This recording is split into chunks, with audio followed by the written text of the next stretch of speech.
So, according to my clock, it's 2:15 in the morning on Saturday, July 3rd. I got in a little while ago. I was going to eat right away, but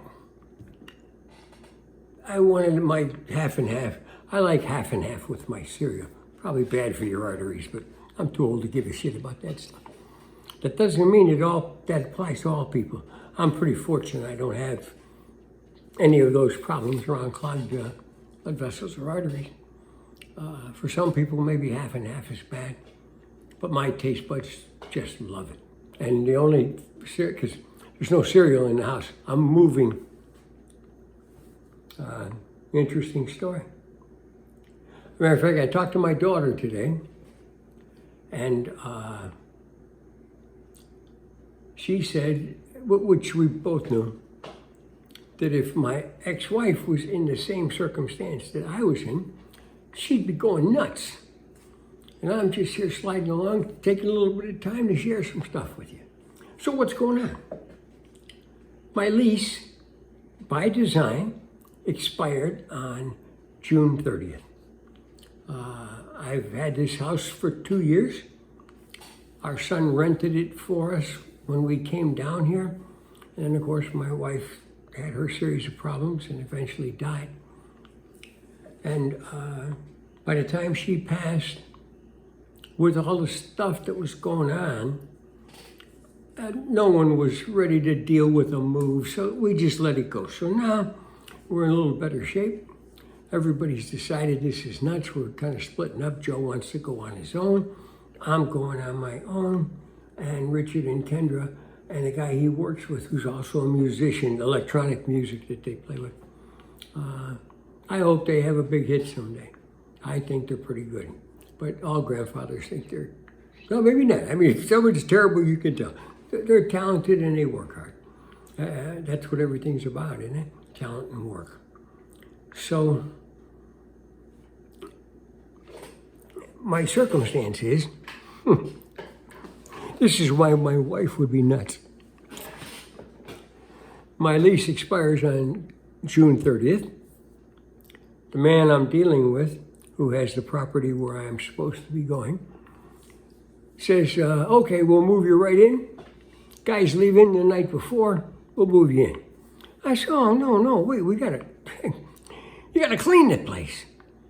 And I want you to, because this is Florida, so, we're out in the area where everywhere you go, there's insects and snakes. What the hell are you gonna do? And I would like you to have the place checked out for insects. So that we don't have any infestations that are gonna bother me, because moving's a pain in the ass, and if I'm gonna move into that place, with my circumstance being what it is, if I like it and there's room to park, I got a Tahoe, 2003 Tahoe. I'm using it as a tow vehicle for my boat, which is, I still haven't got. We got to finish fixing it, But we'll do that. I'm going back to work Tuesday. Monday's the day off because Sunday's the 4th of July, 2021. Cool. And then Wednesday, I will be 79. And I have my first engagement with human beings where I'm not just talking. I'm going to do my best to promote a dialogue, and I'm sure I will. The idea is I'm going to share with these people a rapid course, 2-hour episodes. They're going to give me from 7 to 9 every Wednesday for 8 weeks as a trial to see what the results are, see how the people there respond to it. And it's on that theme that I shared with you many months ago, the notion of a Kill the Buddha tour. Your old friend Bhagwan says he's the Buddha God sent to save the world. Well, I'm sure there's a lot of other guys who think that they're the guy that God sent to save the world. So I think what would make sense, because this is a time where every minute that we don't grab it by the ass, we're wasting time, and kids are dying and women are being raped and all that other bullshit that goes on because good portions of our society are run amok. The rest of them are doing fine. And they're trying to corral that other stuff without hurting anybody. We don't want to have a purge. You know, we want people to fucking live in harmony. And that means you can't be hurting your neighbor.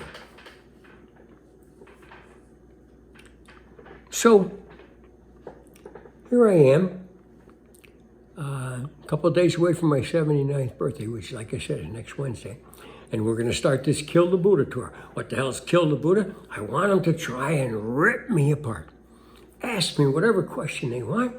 Measure my answer. If they like the answer, ask me another question. Ad infinitum until finally they say, oh shit, this fucking guy knows a really lot of stuff that you need to know. Because this is the time of the Great Awakening. The more you fuck around, the longer it's going to take you to become part of the Great Awakening. I've been waiting for this, oh my goodness, since forever, huh? What an interesting concept forever is. And we'll share much about that. See, we need to shift to where we'll talk about how all this becomes that which is ordered.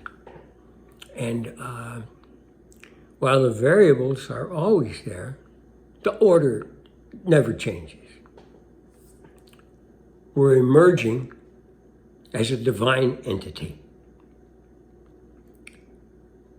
Could it be stopped? I don't think so anymore. I think every Chinese guy in the world wants us to quit fucking around so that he doesn't have to kill anybody, and more importantly, because nobody kills him. You know, no matter how badass China and Russia are, they know we're just super scary motherfuckers that no one should ever mess with. So if everybody knows that, why can't we just incrementally, by mutual agreement, tone it down, free up some money, do some, we've talked about it, hospitals, schools, whatever the hell you need, not fences. That's a difficult issue when you have a country that has real problems like Mexico does, and a country like the United States, which is in better shape. It wouldn't have to be a lot better for it to become a mecca, but it's a lot better. It doesn't mean that there aren't some wonderful areas in Mexico and people living a wonderful life, na-na-na-na-na-na. But basically, the country's got fucking catastrophic problems. It's all tied to the drug cartels. You know, it's interesting. I'll continually tell you about how you don't know stuff. You just kind of operate on what they tell you, and you really don't know and understand. Many of these cartels, the men, soldiers, they don't use drugs. I think some of their overlords, perform serious, nasty fucking retribution if they break the rules. So they sell the shit and the carnage that it produces, but they don't use it themselves. I try to play with that sometimes. Are they saying that they're good guys? Well, that can't be. Cartel guys, and you can't be good guys, and fucking good guys don't do shit that intentionally hurts people. Your counter is, well, they want the fucking stuff, someone's got to provide it. I think you're right. But the way it is now, that activity between you and law enforcement perpetuates a whole system of, what's the word I'm looking for? Innately, maybe? That's innately corrupt because it's got too many people with too little screening in the placement of people. There's some organizations where nobody fucks up. They really screen those poor bastards. I'm guessing the FBI, CIA, all those high-end places where you might become aware of, seriously, secure information, and they need you to be the kind of guy that'll cover that shit. And I'm sure that you do.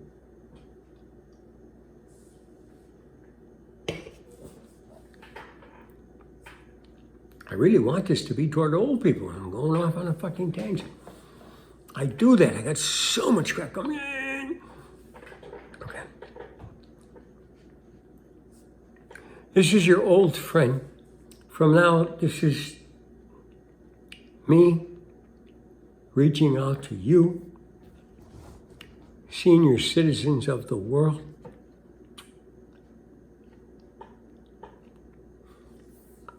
I'm going to share with you a view of the world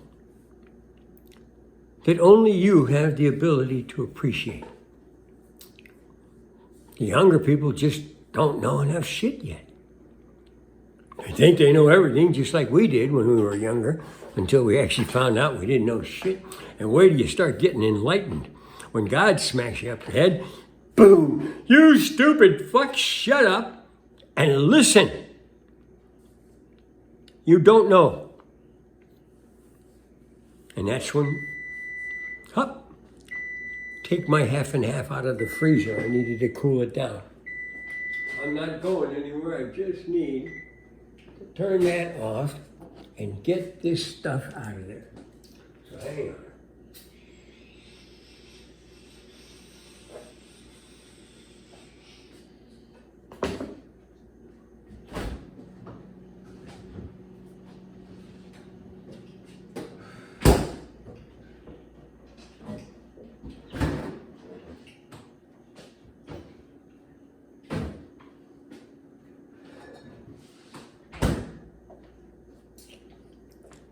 I've been thinking about us senior citizens.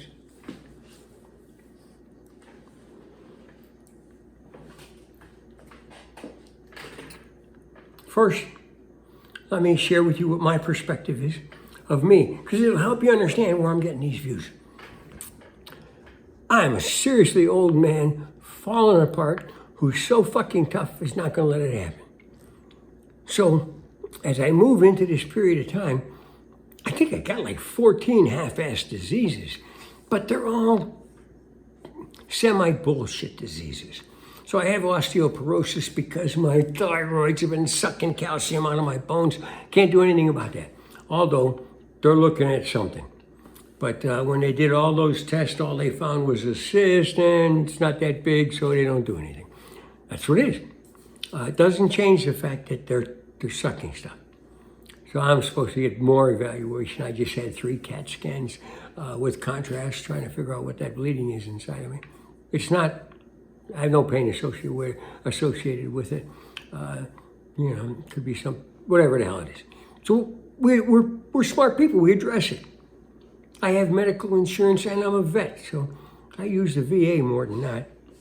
I've shared that with you. Kindred spirits, I spent 10 years in the Marine Corps. My heart goes out to all those guys. And so I'm sure their hearts go out to other brothers and sisters who've carried that burden. It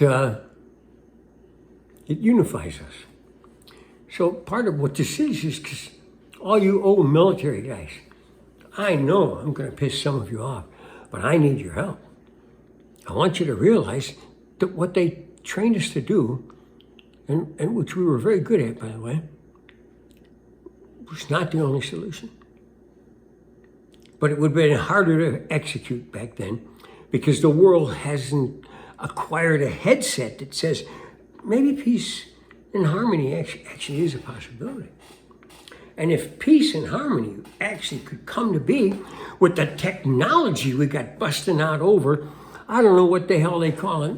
It's you wear it like a helmet. In the commercial I saw on TV, the woman was falling, and then she stops and takes this off. I'm going to get that damn thing as soon as I get some money. That's what should be happening next Thursday, or whenever the hell it does. I wish money would have mattered to me, because I'd have some. I would have taken the steps to preserve my money. I would have saved, and I would have invested in all that other stuff. And I think I shared this with you once, but maybe I didn't. I didn't do any of that stuff. Because when I was 10, they had a drive at school where we were all supposed to get $10. And back then, some parents busted their ass. Some kids couldn't go, but I believe parishioners covered it, so everybody got to go. And you went and opened a savings account at Loomis Savings and Loan on 51st and maybe Troop, or maybe it's on Loomis, 51st and Loomis. What the hell? On the southeast corner. So you open this account, and the premise was it was going to teach us to save so that we could accumulate X amount for our end years. And then it said that if you do that, it'll give you security. I was always a tough kid. What the fuck is security? Who needs security? Well, 50,000 people could probably give you a different answer. But I promise you, not everybody needs somebody else's security. As adults in this world, most of us are pretty resilient. We know a lot of stuff, you know. I made a decision. Plus, at the same, when you I just have this fucking mind the way it works the way it does. Be glad it's here to serve you. Made me nuts, you know. Yeah, get nuts once in a while. It'll serve you, do you well. Put a smile on your face like I have. And at the same time, you'll talk truth. That kind of says, oh, maybe smiles and truth aren't all somber and, sad shit. Our job together is to save the world. I can't do it alone. You can't do it alone. Together, piece of cake. This media, I'm going to start blogging. I got to figure out all those things. I'm still pretty illiterate. I'm going to look for someone to take that role, someone who wants to have some fun. Just so you know, I'm coming out. If you're looking for a good time and you got some money to help us get going, come and join me. I promise you, we will stir the fucking pot and get the world to start looking at itself as it is. Call every world leader on his shit. No more, well, you can't say that. Oh, no, fucking oil contracts. Ooh. We move worlds for oil contracts, don't we? I listen to myself and I say, why do you really deliberately try to piss everybody in the world off? No, actually not. What I'm trying to do is to get everybody in the world to look at how they do their shit and see if there's some ways that it could be tightened up that would most complement the general public. It's not an outrageous thing. And like I say, we got this magic phone. I use the iPhone. If there's a better technology, well, that's good. I'm comfortable with this. And that's a part of me being able to talk to you, isn't it? That I'm comfortable with this. Got my little tripod, my iPhone 8 sitting on it, and I talk to you, and I can put it out on YouTube, and maybe you'll choose to listen to it. Now, what I hope is going to happen, matter of fact, I know it's going to happen, because that's what I would do. Sooner or later, I'm going to get you. And then you'll go back and look at all of them. Because that's what an man of knowledge, woman of knowledge. Son of a gun. I don't have the other phone. So, I have this thing, and basically it talks about the notion of a man or a woman of knowledge. They're just even. I will read it to you. I don't want to misquote it. But basically, it embraces two concepts. The first one is obvious, talking about being even. Doesn't matter what's going on. It's just shit. It has no real meaning unless you allow it to. If shit comes into your life and you go, oh God, shit, and you try and react violently to keep it from getting on you in case you might be soiled, life's going to be pretty tough for you. What you do is you avoid it to the best of your ability, you brush it off, get yourself a shower, and you're back in business. Not going to hurt you unless you let it. So I'm going to say to you, without risk of exaggeration, if you're in pain, and it's here, 75, 80% of it is pure bullshit. And if I can get you to see that, it will dissolve immediately. Just go away. All of a sudden your mind won't be going, nah. It'll go,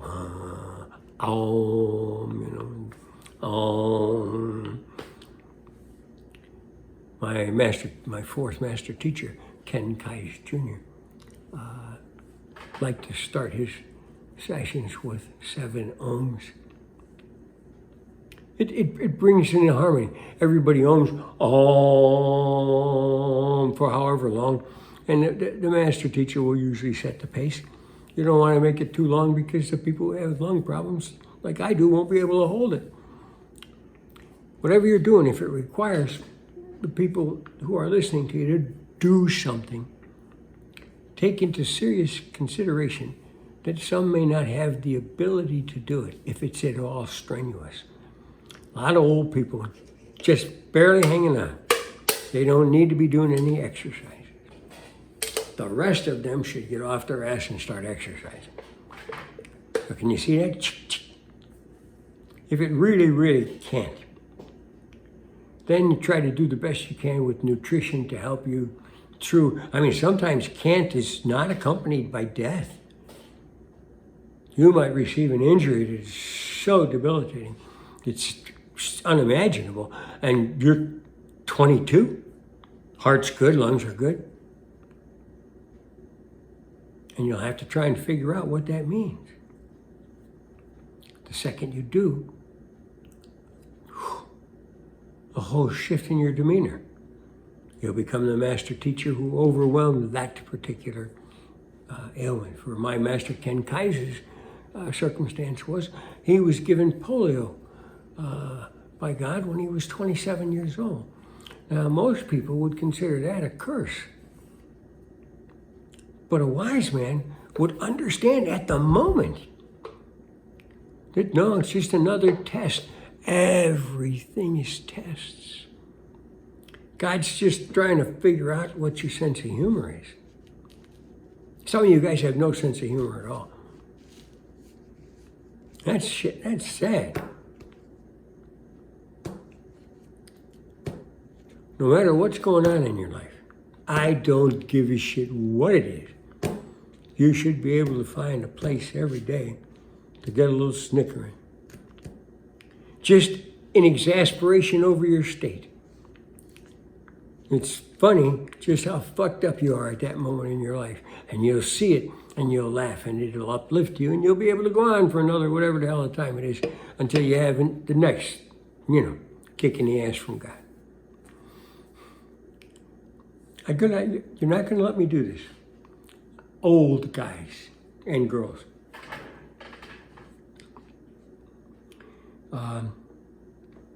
Before I became Bhagwan Sri Ramakrishna Siva, I was a Polish Ukrainian kid who, because we're not sure what my mother's birth parents' nationalities were, possibly it's Irish, Italian, and Ukrainian, but whatever it was. I grew up thinking I was Polish and Ukrainian. Good people. We were Catholics. community had all the values you would hope that it was. It was in the inner city, so it wasn't rich, but it was comfortable. And people were born there and died there. And just didn't go around because their neighborhood was secure. And yet, 2 blocks away, there was another ethnic group. All the minorities shifting for a certain amount of power and position within the Chicago demographics, you know. Big city, a lot of money moves around, everybody's trying to do it right. Son of a gun. I don't know why I'm stuck on this. Maybe I'm not ready. I'm going to try anyhow. I want to get a little bit. Old folks in general, not all of you. Some of you got your shit together so good it's unbelievable. But most of you don't. Number one, you think you know a lot of stuff. It's all dribble. Everything that's based on imagination, it's based on belief, is just nonsense.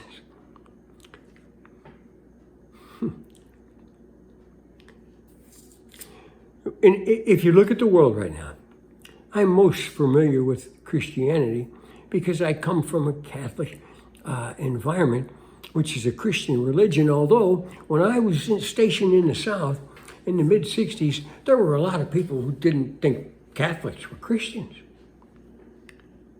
Shows the kind of information that they're being given by their clergy, Pastor Bill, okay? And one of the things that's happening is, everybody's going to God. They understand there's some serious shit going on relative to God. So, all over, guys and girls are popping up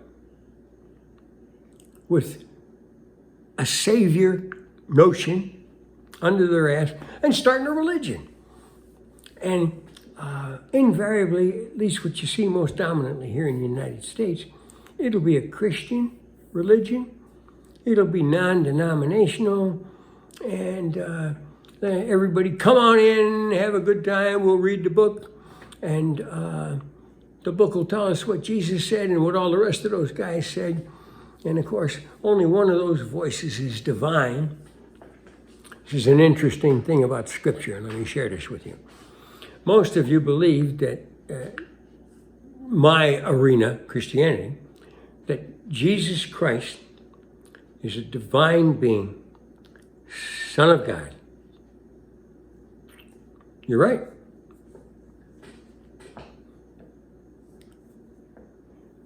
It's actually kind of wonderful when you think about it. What you have trouble with is understanding that the sons of God have been popping up all over the world since the beginning of time. So Krishna, the Buddha, the prophet, doesn't matter what you call him. You know, you want to call the prophet the Son of God? Go ahead, it fits. This is addressed at you older guys. Jesus, I haven't done this for a while. And I'm in chaos, moving. Different story. Different story. I'm not going to do this. It's dribble.